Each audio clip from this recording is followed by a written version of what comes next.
कांग्रेस और इंडी गठबंधन किस मुंह से लोकतंत्र को खतरे में बताते हैं, आज उसके बारे में बताऊंगा। आज की डेट में नरेंद्र मोदी को ये लोग आए दिन कोसते रहते हैं, लेकिन इंदिरा गांधी की इमरजेंसी होती तो पीएम को कोसने वाले सारे जेल में होते। जो राहुल गांधी संविधान की कॉपी जेब में लेकर चलते हैं, लहराते हैं, क्या उनको अपनी दादी इंदिरा गांधी का इतिहास नहीं पता है?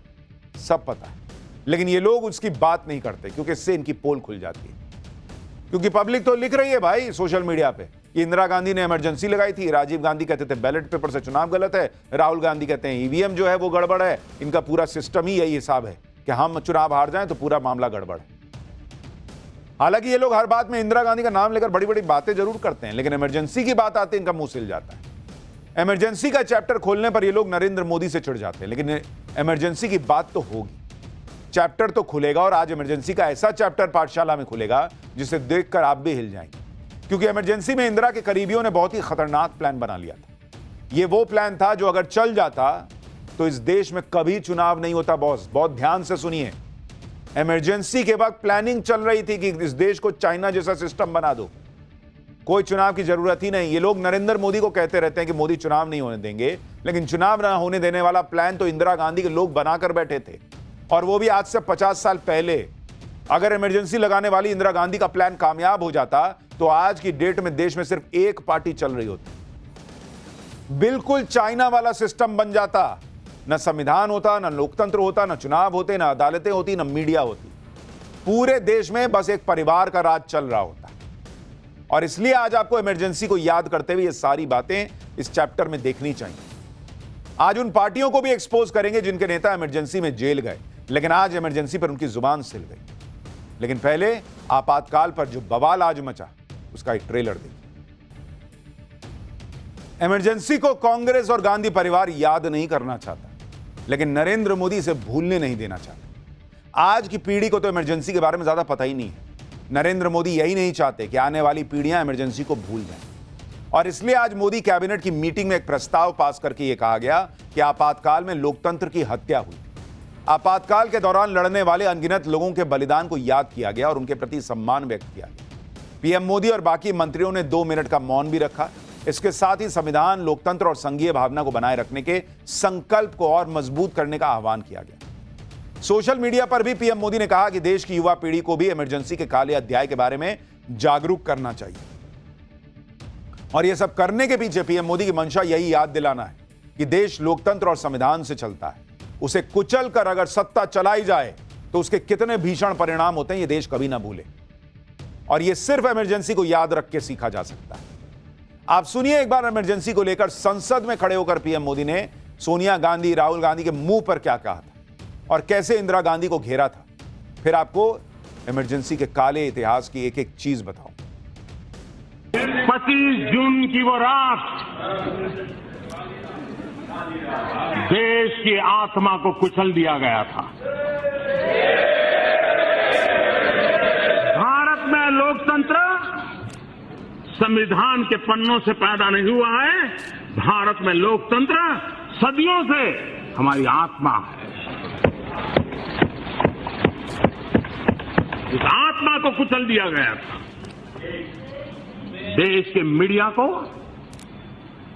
दबोच दिया गया था। देश के महापुरुषों को जेल के सलाखों के पीछे बंद कर दिया गया था। पूरे हिंदुस्तान को जेल खाना बना दिया गया था, और सिर्फ किसी की सत्ता चली न जाए इसलिए।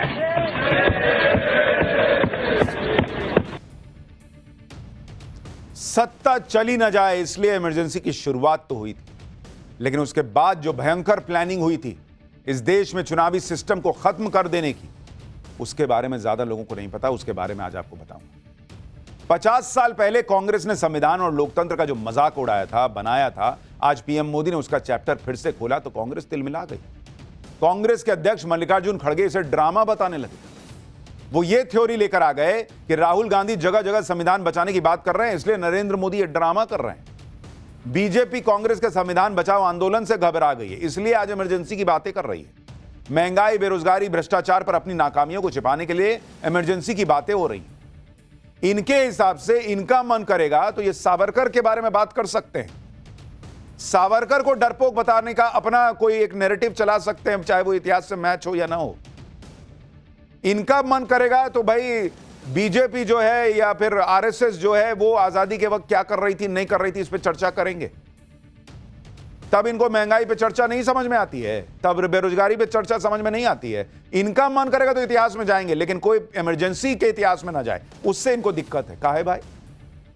कांग्रेस अध्यक्ष मल्लिकार्जुन खड़गे की माने तो देश को इमरजेंसी को तो भूल ही जाना चाहिए। खड़गे कह रहे हैं कि इमरजेंसी को फिर से उछालने का मतलब ही क्या है? ये इतिहास के पन्ने ढूंढ ढूंढ के लाएं और अपने हिसाब से फाड़ के उसको इधर उधर चिपका के कहानी सुनाएं, वो ठीक है। दूसरा आदमी जो है वो इमरजेंसी भी ना बात करे, उस पर इमरजेंसी की बात ना करे। सुनिए एक बार खड़गे ने क्या कहा, फिर बताऊंगा सोनिया गांधी का नाम लेकर बीजेपी ने कांग्रेस को क्या कह दिया। जो लोग संविधान बचाओ की बात अब कर रहे हैं, इमरजेंसी 50 साल होने के बाद इमरजेंसी का फिर से वो बार बार दोहरा रहे हैं, जो चीज को सभी ने भूल दिया था और ये जो चीज समाप्त हो गई थी, इसको उछालने के लिए वो फिर कोशिश कर रहे हैं। कांग्रेस को इस बात से दिक्कत है कि 50 साल बाद इमरजेंसी को याद ही क्यों किया जा रहा है, जबकि यही कांग्रेस जब कहीं फंसने लगती है तो आजादी की लड़ाई में अपने योगदान को गिनाती है। 1971 की जंग में इंदिरा के साहस की बात इनको याद दिलाने में, इतिहास को याद करने में दिक्कत नहीं है। और इसी बात पर आज बीजेपी ने कांग्रेस के अध्यक्ष को जवाब भी दिया। संबित पात्रा ने पूछ लिया कि सोनिया गांधी और उनके माता पिता का आजादी की लड़ाई में कौन सा योगदान था। सुनिए जरा। खड़गे जी कह रहे हैं कि 50 साल पहले हो गया, उसको फिर से क्यों याद किया जा रहा है? खड़गे जी, आप तो आज खुद ही बोल रहे थे कि जो लोग आजादी की लड़ाई में नहीं थे, जो लोग स्वतंत्रता की लड़ाई में नहीं थे, आप उस समय की बात कर सकते हैं मगर हम बात नहीं कर सकते। ये फर्क क्यों है? और खड़गे जी, मैं पूछना चाहता हूं, कौन कहता है कि हम आजादी की लड़ाई में लड़ नहीं रहे थे? यहां जितने लोग खड़े हैं, चाहे हम बोलने वाले हों, चाहे कैमरे के पीछे हमारे कैमरेमैन बंधु हों, आप सबके परिवार से हिंदुस्तानी होने के नाते कोई प्रत्यक्ष रूप से या कोई परोक्ष रूप से आजादी के लड़ाई में लड़ रहा था। मगर मैं पूछना चाहता हूं, बताइए, आदरणीय सोनिया गांधी जी का परिवार, उनके माता पिता कहां से लड़ रहे थे आजादी की लड़ाई में? कहां से लड़ रहे थे आजादी की लड़ाई में? कांग्रेस का बस चले तो वो देश से इमरजेंसी के सबूत तक मिटा दे। कांग्रेस चाहती है कि इमरजेंसी के काले अध्याय को देश ऐसे ही भूल जाए, कोई बात ना हो इस पर, कोई चर्चा ना हो, नई पीढ़ी को पता ही नहीं चले कि 50 साल पहले क्या कांड किया गया था। लेकिन पिछले साल ही पीएम मोदी ने 25 जून को संविधान हत्या दिवस के रूप में मनाने का ऐलान किया था, ताकि देश इस दिन के इतिहास से जुड़ी यादों को कभी ना भूले। केंद्रीय गृह मंत्री अमित शाह ने भी कहा कि पीएम मोदी यही चाहते हैं कि इमरजेंसी पर बात हो, ताकि लोगों के जहन में यह बात हमेशा रहे कि जब लोकतांत्रिक तरीके से चुनकर कोई व्यक्ति तानाशाह बनता है, तब देश को कैसे दुष्परिणाम भोगने पड़ते हैं और असल तानाशाह होता कैसा है। इतना नरेंद्र मोदी को ये लोग गाली दे देते हैं, उसके बावजूद कोई एक्शन नहीं होता, फिर भी कहते हैं मोदी तानाशाह है। लेकिन असल तानाशाह कैसा होता है, वो इमरजेंसी के दौरान जब देखने को मिला तो उस पर बात नहीं करने देना चाहते। सुनिए अमित शाह को। लोकतांत्रिक अधिकारों को खत्म कर दिया और एजेंसीज का जो दुरुपयोग हुआ, वो भारतीय समाज, ये देश, इस देश की जनता कभी नहीं भुला सकती है।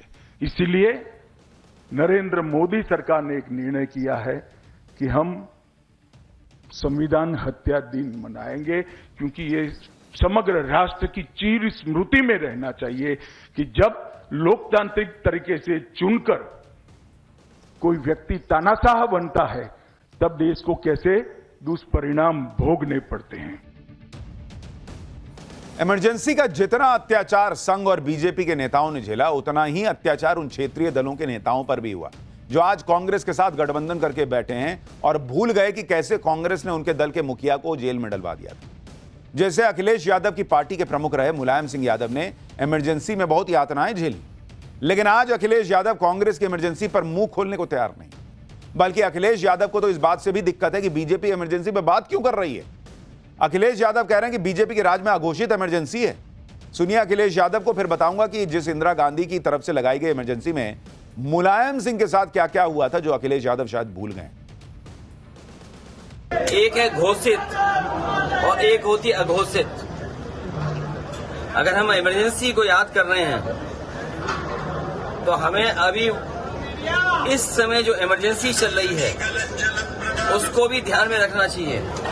आज की परिस्थितियां ऐसी कि अगर पत्रकार सच लिखना चाहें तो उन पर पाबंदी है।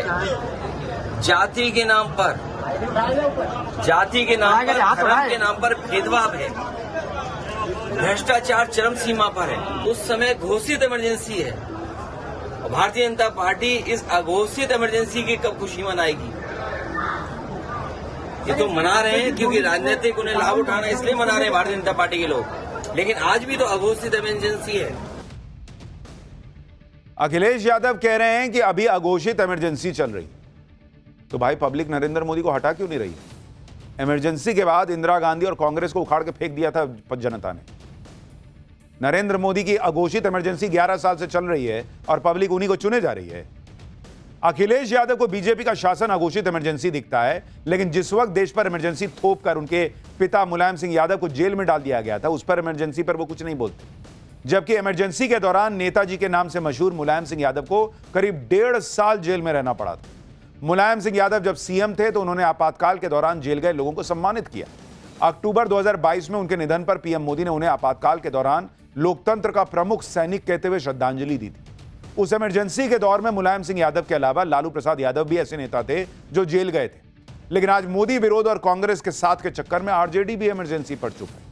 आरजेडी नेता मृत्युंजय तिवारी ने तो यहां तक कह दिया कि उस आपातकाल से ज्यादा खतरनाक स्थिति आज है। सपा और आरजेडी, ये दोनों पार्टियां आज इंडी गठबंधन में कांग्रेस के साथ हैं। इसलिए इमरजेंसी पर कांग्रेस को कोसने के बजाय दोनों पार्टियां बीजेपी को कोस रही। आज की स्थिति को इमरजेंसी से ज्यादा खतरनाक बता रही, जबकि इमरजेंसी में तो क्षेत्रीय दलों को कुचलने का पूरा इंतजाम कर दिया गया था। और आज तो ये पार्टियां सीधे नरेंद्र मोदी से टक्कर लेती हैं, लेकिन इनको मोदी तानाशाह दिखते हैं। सुनिए अखिलेश और लालू जैसे नेताओं पर बीजेपी क्या कह रही। इसका मतलब लोकतंत्र का जो ये काला अध्याय है उस पे वो माफी भी नहीं मांग रहे हैं। ये तो बहुत शर्म की बात है कांग्रेस के लिए। देखिए, लोकसभा में जब ये विषय आया था इमरजेंसी का कोई चर्चा, तब अखिलेश जी का चेहरा देखने लायक था। लोगों ने कहा मुलायम सिंह जी तो जेल में रहे। आरजेडी के लोगों का भी चेहरा देखने लायक था। लोगों ने कहा लालू जी भी जेल में रहे हैं। इतना अन्यायकारी कालखंड को अगर वो देश के लिए हितकारी बताते हैं तो इससे बेशर्मी की बात कोई और हो नहीं सकती कांग्रेस के लिए। आप देखिए, इंडी गठबंधन में नरेंद्र मोदी के खिलाफ इतनी नफरत भरी है कि वो कुछ नेता अपने ऊपर हुए जुल्म तक को भूल गए। जैसे केरल के सीएम पिनराई विजयन ने आज इमरजेंसी को याद करते हुए उसे काला अध्याय बताया, लेकिन साथ ही यह भी कह दिया कि आज अघोषित आपातकाल चल रहा है। जबकि इमरजेंसी के दौरान पिनराई विजयन पर बहुत जुल्म हुए थे। उन्हें 28 सितंबर 1975 को उनके घर से गिरफ्तार कर लिया गया था। पिनराई विजयन ने खुद बताया कि कैसे जेल में उन्हें बहुत पीटा गया। जब उन्हें गिरफ्तार किया गया तो लॉकअप में 5 पुलिस वालों ने बहुत बुरी तरह मारा। पिनराई विजयन को इतना मारा गया कि वो अपने पांव पर खड़े तक नहीं हो पा रहे थे। 15 से 20 मिनट तक उन्हें पीटा गया था। पिनराई विजयन को मारते मारते उनके कपड़े तक फाड़ दिए गए थे। वो पूरी रात जेल में फर्श पर अंडरवेयर में सोए थे। पुलिस के अत्याचार में उनकी टांग टूट गई थी, उनका चेहरा बिगड़ गया था। इतनी यातनाएं झेलने वाले पिनराई विजयन क्या कह रहे हैं कि आज अघोषित इमरजेंसी चल रही है। क्या हुआ इसमें से इनके साथ जो उस वक्त हुआ था? जो लोग पीएम मोदी को तानाशाह बता रहे हैं, उन्हें आज पीएम मोदी को भी सुनना चाहिए। पिछले साल टाइम्स नाउ नवभारत को दिए इंटरव्यू में जब मैंने उनसे यही सवाल पूछा था कि भाई आपको तो लोग हिटलर बोल देते हैं, तानाशाह बोल देते हैं, कहां है इमरजेंसी?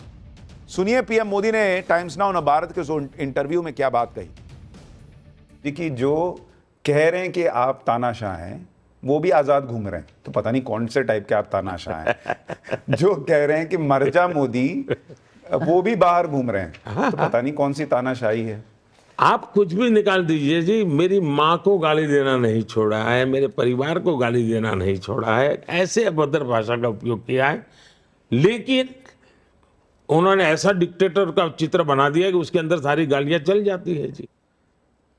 हम ये जो शहर हैं ना, इसी का कारण है कि हम पूरी तरह डेमोक्रेट हैं, हमारे रगों में डेमोक्रेसी है।